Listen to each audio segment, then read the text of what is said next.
all of you walk around. Please, if you have a question, pop up, click the link, let's be interactive. I'm also going to cover some general vulnerabilities for both POM and PocketPC, and talk a little bit about some of the different solutions that are related to both. So, basically, I'm going to show you a lot of stuff about the PocketPC registry, some different interesting features of the registry, how it works, talk a little bit about synchronization. Actually, I just added a whole bunch more stuff about synchronization between the TCP/IP snips of how synchronization works and how it actually works. Talk a little bit about the package that is auto-run.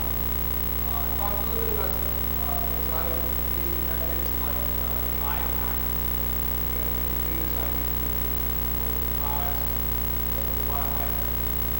Talk about some POM issues. General synchronization related to POM is horrible and terrible. General issues.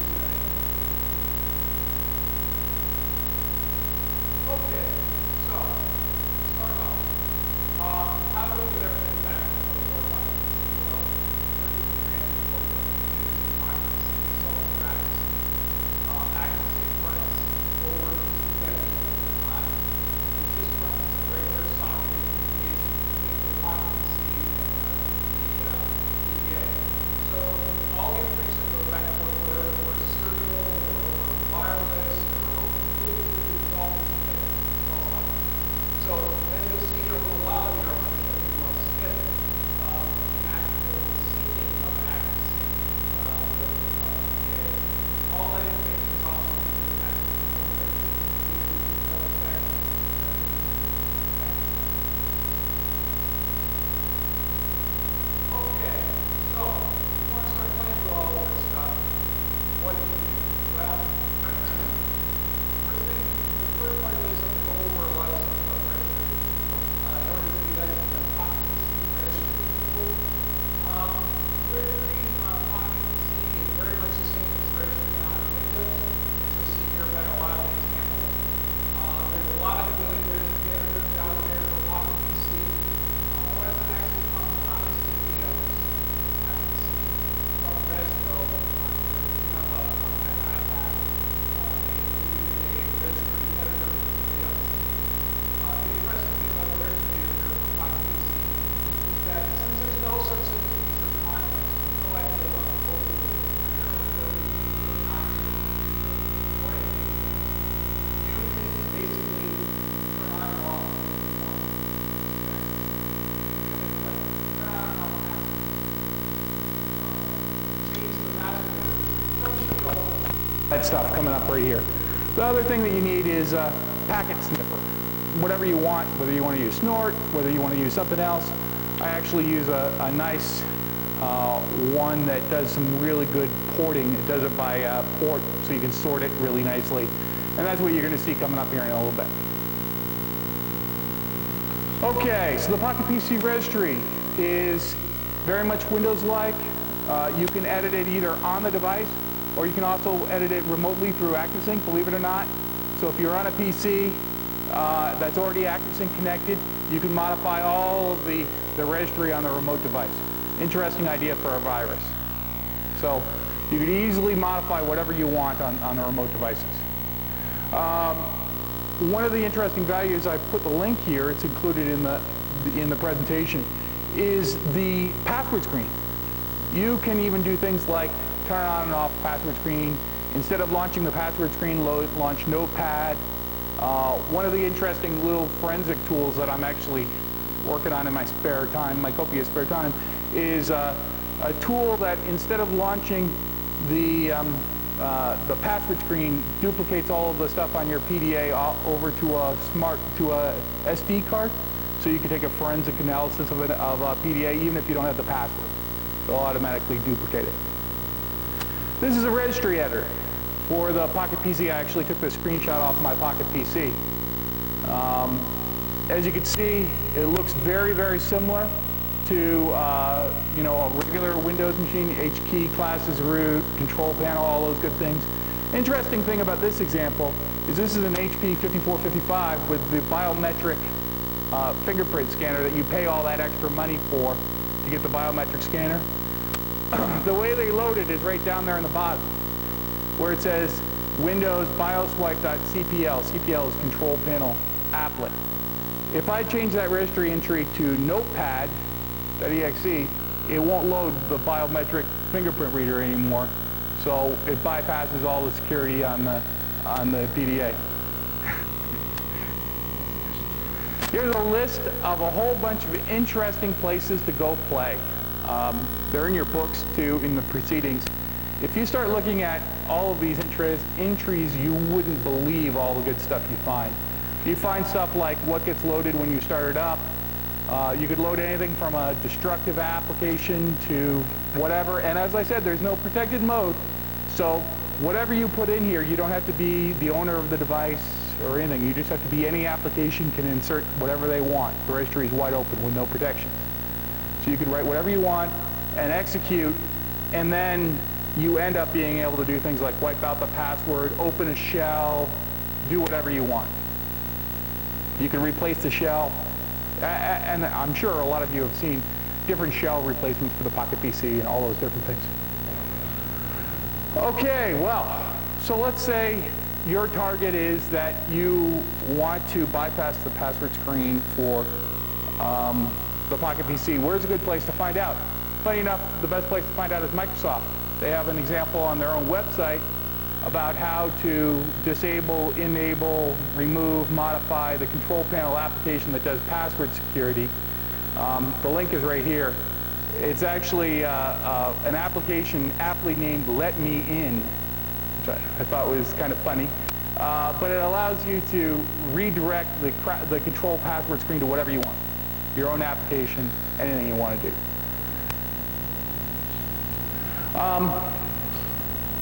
So, I mean, I was amazed when I found this.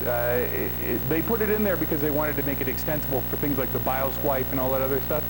But there's absolutely no protections on it. There's no way to say that you can change it, that you can change it. It's just atrocious. It's unbelievable.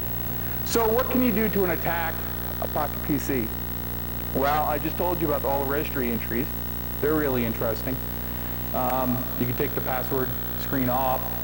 You could put it on. You could. The only thing I haven't figured out how to do yet is modify the existing password, but I'm close to that. You know that there was a big exploit a while ago with the original version of Windows CE where they had just encoded all the passwords with a keyword, and the key was the same on every device, and it was Pegasus. I don't know if any of you heard this or not, but they've done something similar again with the Pocket PC 2002, 2003. It's just that the key is a lot longer and nobody has been able to figure it out yet, but somebody will get it eventually. It is the same key on every single device we have been able to verify. So if you set a password of, 444, a PIN of, 4 4s on one device, it encrypts it to be the same key, 444 on another device. So the key is the same on every device. So once the key gets cracked, you're going to have absolutely no way to even protect the password. Because ActiveSync is unidirectional, that presents another problem. What I mean by this is that when you put a password on your Pocket PC device, you put it on your Pocket PC, you don't put it on your laptop. ActiveSync doesn't have an idea, this concept of authentication on the PC or authentication on the Pocket PC. It just believes that the device has a password and it has to authenticate to that. The result of this is a really big problem for a lot of corporations that I talk to, which is if you have a PC that has a cradle on it and somebody takes a blank PDA and drops it into the cradle, they can sync all the data out of the PC because you can't protect data that direction. It just assumes that it's a blank password, so I might as well sync it. So if you want to take the emails out of the system, if you want to take the contacts out of somebody's system, all those different things, all you have to do is drop the PDA into the cradle and you're done. And you get all the stuff. ActiveSync is also susceptible to DOS.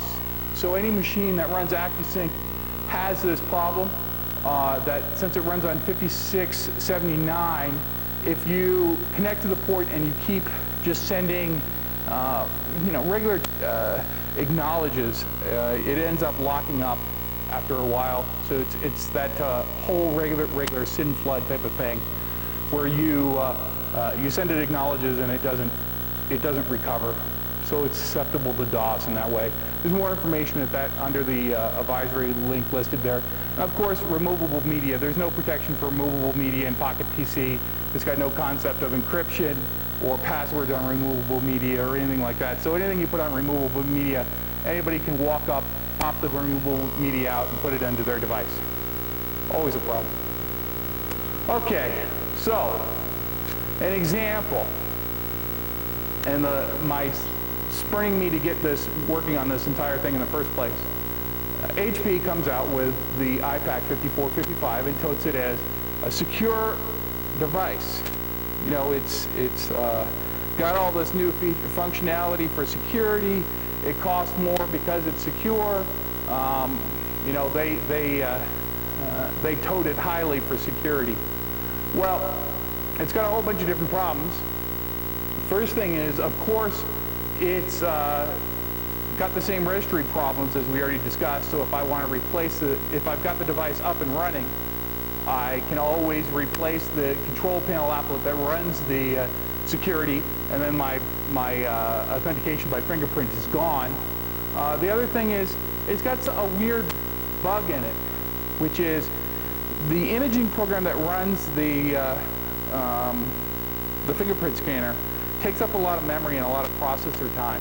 So when you load this whole thing, if there's a lot of memory being taken up at that Pocket PC at that time, so like let's say you were using your Pocket PC and you have a whole bunch of applications running and it times out and powers off after you sat it down. When you turn it on, the password screen may not appear because there is not enough memory for this hog of a memory application to start up. It sometimes goes away. And this link right here is a link on the HP website to a continually going forum that I've been collecting copies of the other people that have experienced this problem. So far, hundreds and hundreds and hundreds and hundreds and hundreds of people have emailed me saying, I've had that exact problem, I don't know what the hell's going on. I don't know why it does that. So it makes me wonder how many more people are having the problem that don't email me. Removable media security, of course, they don't have any. There's nothing. So whatever you want to take in and out is entirely insecure. Auto run. This is interesting. If you really think about what they were trying to do here, Microsoft was trying to maintain this idea of all the platforms being the same. So one of the things they did is, you know what, when you take a CD-ROM and you put it into your computer, it automatically starts up, right? You have this whole idea of an auto-run INI. Drop it in there, runs the program, and you can start doing stuff, right? Well, they thought, hey, well, that would be really cool. Let's do the same thing on a Pocket PC. So let's make a program let's make the facility slip into the Pocket PC, so when you insert the card, it automatically runs the application that's on there, and you know, you can get a screen to install or do whatever you want. So if you wanted to do packaged applications, which you see in the store now and then, you see SD cards that pre-come with like Merriam-Webster dictionary or things like that. But you can auto-run that by just inserting the card. Well, really cool. But the problem about it is that auto-run doesn't understand user context again. And Pocket PC doesn't know the difference between background and foreground applications. So what does this mean? This basically means that if you were to put a utility to copy files off of the Pocket PC and call it auto-run, or use the regular naming convention to name it. You have to name it for the processor type, so you have to name it xscale.exe type of thing. If you name it that, and the link is right here on Microsoft's site so you can get the right naming convention, it will automatically run even if the password screen is still present and you haven't authenticated yourself. So if you want to write something that deletes all the files, just a couple lines of code, you can do that. If you want to write something that copies all the files, you can do that. Whatever you want to do, you can run it, and it's not stopped by the password screen. Auto run is not disabled by the password screen. So you're able to go on and do whatever you want. Can't be prevented. Well, so, and I'm going to be quick over this because I know some people are probably, this may be over the top for some people, but other people it might be very interesting. This is actually an active sync process going on between my PC and my Pocket PC. And I've got all the steps in here about what's going on between the device. You can see, the interesting part about this is you see all the hex values here, but all the ASCII values you see are totally clear. As we start skipping through this entire thing, if I did my contacts, you'd see the name of every single one of my contacts skipping through ActiveSync. If you saw my notes, anything like that, so I know some people keep like passwords and credit card numbers and things like that in there, it's all in clear over the TCP/IP synchronization channel between your PC and their Pocket PC. Here's another page. Same thing. You can even see it identifying itself. It's saying that it's Pocket PC, HP iPac 5000 series. If password authentication is on, then the PC will prompt you for the password to send to the Pocket PC. But then you can see it actually sends the Pocket PC the password to verify. And this is that string that I was telling you is encrypted by something like Pegasus, but not Pegasus. So we're trying to break that key.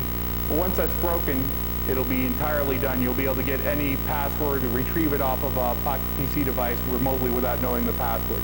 Just like you can do for Palm. I'm going to show you the not sync software, which is going to get you any Palm password. And then I have all the port entries. You guys are that's probably too non-interesting for you guys. But I've got all the port numbers that it discusses, you know, how it transfers information back and forth. So, what does this all mean?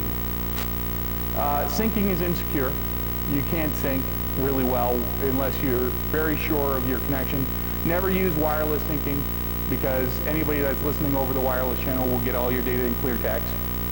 The device is insecure because you can replace the password screen, you can remove the password screen remotely, you can edit the registry remotely, you can change anything you want. And the storage is insecure because there's no way to prevent storage or link it to a device or encrypt it. Go ahead. Wireless is not secure. Well, because if you are sharing a web key with other people that are in your group. Pardon? No, I'm saying do more than one people use your wireless network?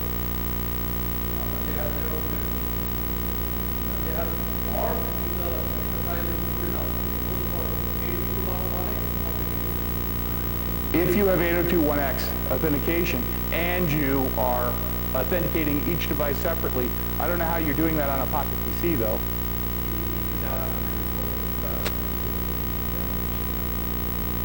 That's true. That's true. I've never tried it.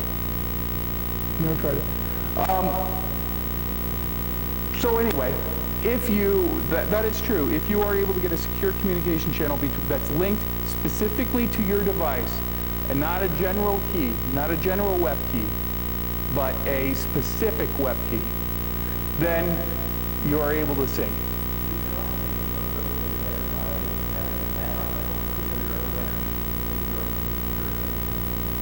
That's right. Or you could use a VPN. Or you could use a VPN. So there are ways. There are ways that you could address it. But in the generally out-of-the-box product, you have to become secure rather than it is by default secure.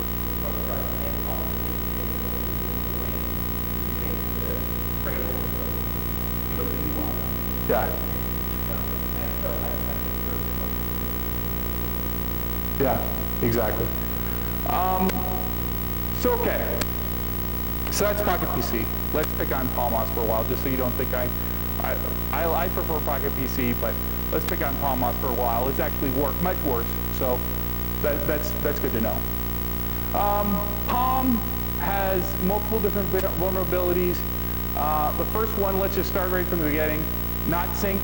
Not sync is a utility that basically emulates the first parts of hot sync, and it's able to, from any Palm device, retrieve the password and entirely decode it, and give you the ASCII resultant password without any knowledge, zero knowledge. PDD is another example. PDD was bought by Parabin Software. Parabin does forensic tools for PDAs, things of that sort. PDD allows you to take a full image of any Palm with no knowledge of the key or the password or anything. Take an entire image with zero knowledge, zero impact on the device, and take that image and port it off and run it in an emulator or download it to another Palm or whatever you want. So you can take all the data off a Palm, run it in another Palm, and the person that you took the image of won't even know that it occurred, with no blocking, no way to prevent it. Now, next interesting thing is, of course, all the resources on Palm. Palm doesn't have this idea of a file system or anything like that. It's got all databases. But the interesting thing about all the databases is you can modify all of the different pieces of text, all of the different attributes of all of these databases, including things like hidden copy protect, don't copy protect, read only, all of those different pieces you can modify with any of the different file managers that are on the market. So if you download one of these shareware file editors, you could just change the properties from hidden to not hidden, and you get everything, whatever you want, any hidden resource. Palm memo hiding vulnerability. This is actually another link. The link will actually take you to a advisory about this. But basically what it's just saying is the same thing I just said. You can clear the hidden bit on any database and be able to view all the information inside that database on Palm. So, an overview of PDA holes. Well, removable media, how do you protect it? Reset programs, what do you do if you have this SD card auto-run problem, or if you want to send down a remote order for to reset the registry and erase the device through ActiveSync. How do you protect that? No security standards. There's no way to enforce standard passwords on Pocket PC 2003, 2002. There's no way to dictate a group policy like you could under Windows 2000 and say it must be 6 characters, it must be letters and numbers, it must be alphanumeric, any of those different things. Locking is optional, of course, no encryption. Security varies from manufacturer to manufacturer, even within the same operating system. This all goes to the whole thing about platform builder. Pocket PC, up to and including 2003, but Microsoft is actually changing the rules now. So I don't know exactly where it's going to go the rest of this year. But they used to issue Platform Builder to every manufacturer. And what Platform Builder does is takes this big thing, Windows CE, and says, I want these components, I want these parts, and I want them compiled in this way and put them together like this, right? So you could choose the different parts. But the problem is that you get different levels of stuff on different platforms. So an iPack is not exactly the same as a HP or the old Trinatas or a Toshiba E740 or something like that.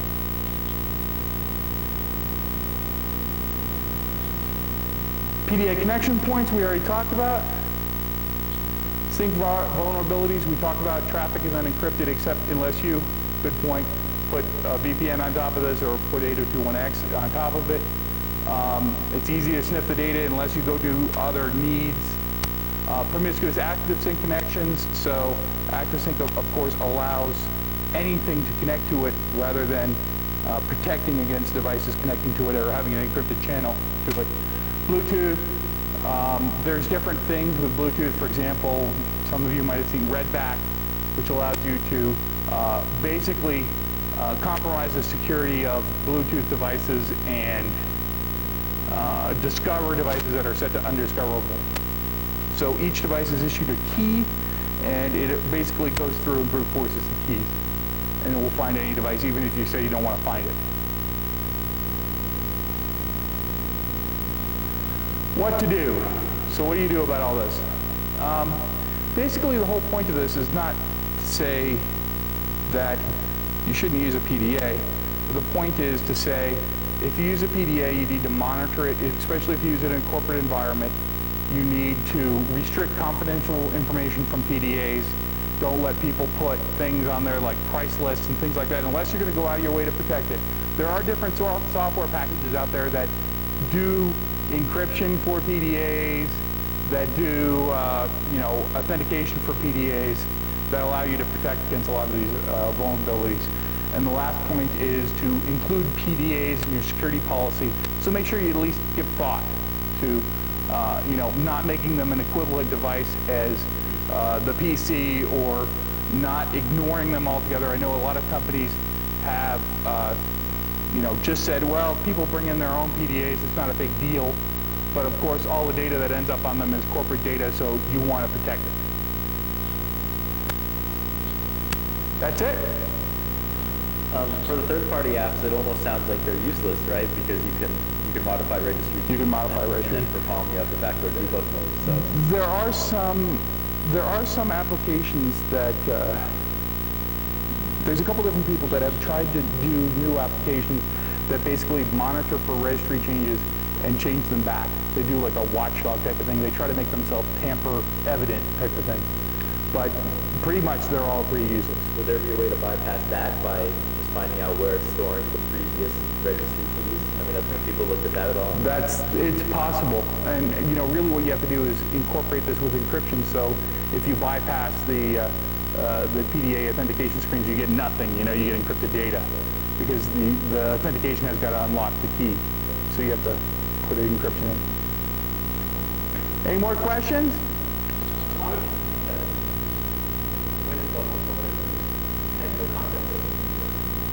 Exactly. Yeah. Yeah.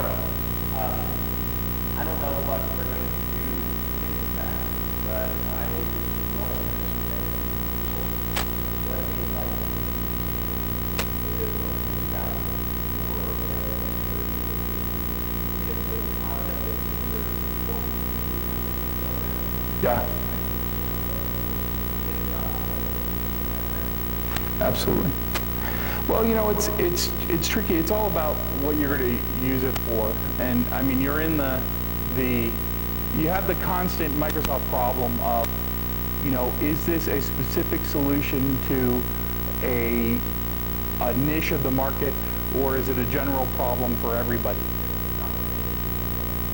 Yeah. Yeah. Yeah, everybody's walking around with PDAs now. Exactly. So, but I mean, the question is, should Microsoft incorporate protections that protect corporations, or should they make an operating system that is generic enough for a user to use? Some guy to buy it just for themselves. That's right, exactly. That's exactly right. And actually, HP tried to do this a little bit. They tried to make a separate secure operating system for corporate using the platform builder a couple of years ago. I don't know why they ever stopped doing it, but they did. Any more questions?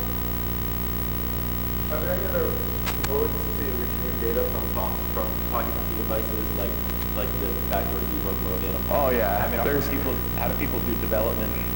Like, how do they debug applications on real hardware? The amazing thing is that, again, because really the view of Pocket PC, or at least the one that ends up to market from Microsoft, is more of a consumer device. So it would seem. All of the tools for remote debugging and remember I mentioned remotely change the registry? That's all built into Visual Studio.net. And then it uses ActiveSync for that? Yeah.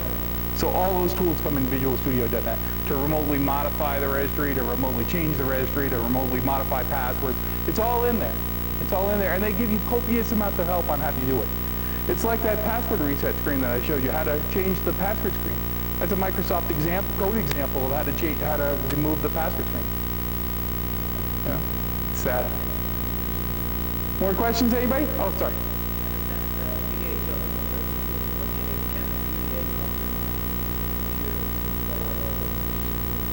I don't.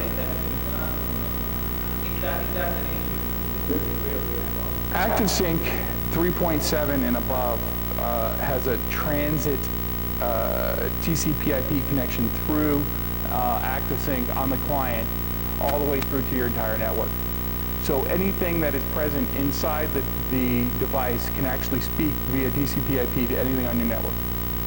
So if you wanted to make something that did sniffing or whatever, it could do it through the ActiveSync entirely, and it would have the privilege of the remote desktop that it was connected to. It's an interesting idea for a virus or an exploit, actually. Good point. So think about that. More questions? Thanks a lot. Thanks a lot, everybody. Yeah. I'm Joe Graham from that stake when I did all the pump stuff. Oh, cool. So I know nothing about Pocket PC, so it's like that's why I wanted to come. Cool. Oh, I love that. The pumps you guys have done is amazing. Yeah, it's pretty. I mean, we haven't changed it in years. I've been given the same I know, pumps for years. and I saw that, and I saw the thing that you wrote about it. Or did you write it, or did somebody else at Take write it? It had the response from Yeah, they were like, all of that it's stuff a was problem. great. It's always going to be a problem. We're never going to fix it. Yeah. It's pretty sad. I left that stick a year and a half ago. So Did you really? Yeah, I just run my own business now. Oh, cool. I want to. Well, I've been desperately looking for people all the time. So cool. Yeah, actually, we're doing what I'm doing now is cross-platform encryption and authentication software for Palm, Pocket PC, Linux. Yeah, I'd love to get involved with that stuff because it's. I mean, I still do Palm work, and obviously I work with Paragon now, the PV stuff. Yeah. But I want to send you an email to give you new links for all of the tools. Oh yeah. Please. Yeah. I'll do that. But cool, yeah, definitely. I mean, I appreciate the talk. Cool. It's like, I didn't realize that Pocket PC is like just as bad. It's just bad. It's pretty bad. Cool. Nice meeting you. Hey, Brandon. Yeah, let me pass one.